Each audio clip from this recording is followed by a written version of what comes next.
Most people buy cameras and point them at their yard. Professionals point them at choke points. Here's the difference and why it changes everything. Most people buy cameras and point them at their yard. Professionals point them at choke points. Here's the difference and why it changes everything. If you search, "How many cameras do I need?" every result gives you the same useless answer. It depends on your property. That's not helpful. Let me give you the actual framework that professional CCTV installers use to design coverage for any property, and you can apply it in 15 minutes with a pencil and a piece of paper.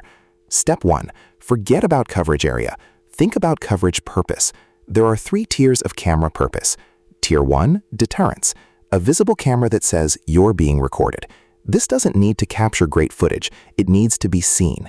Tier 2, detection. A camera that tells you something is happening. Motion alerts, a person on your property, a vehicle in your driveway. Tier 3, identification. A camera that captures who is doing it. Clear facial features, clothing details, license plates. Most homeowners try to do all 3 with every camera. That's the mistake.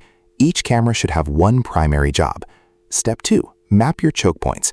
A choke point is any location where someone must pass through a narrow space to reach your property. This is the most important concept in camera placement. Forget trying to cover your entire yard. That requires a dozen cameras, and you still get blind spots. Instead, cover the paths people must take. The Department of Justice data tells us where burglars enter: 34% through the front door, 23% through back or side doors, and 22% through first floor windows.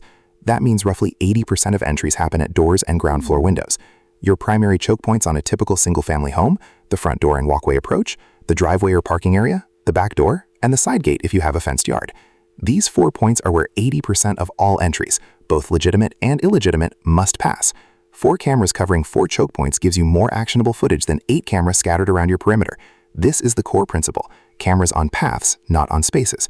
Step 3, understand field of view and overlap. Your camera's lens determines its field of view, the horizontal angle it can see. Most consumer cameras have a 100 to 130-degree field of view.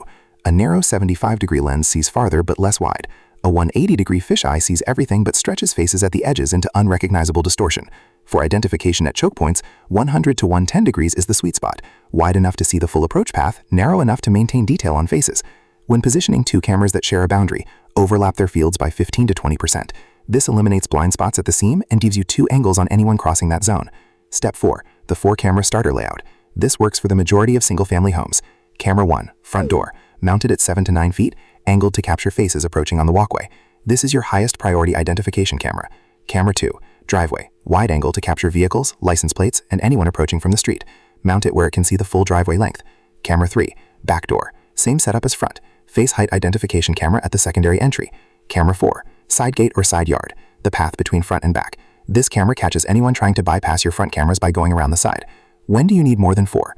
3 scenarios. First, if your property has more than 2 entry gates or access paths, add 1 camera per additional choke point.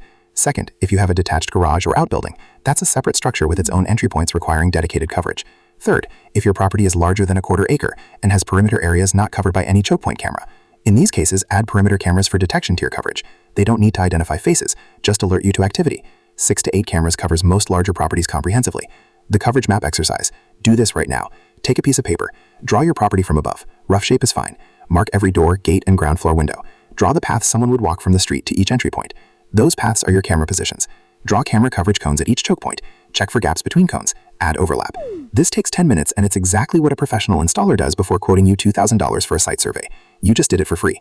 Save this layout. Follow for more outdoor camera guides. Save this layout. Follow for more outdoor camera guides.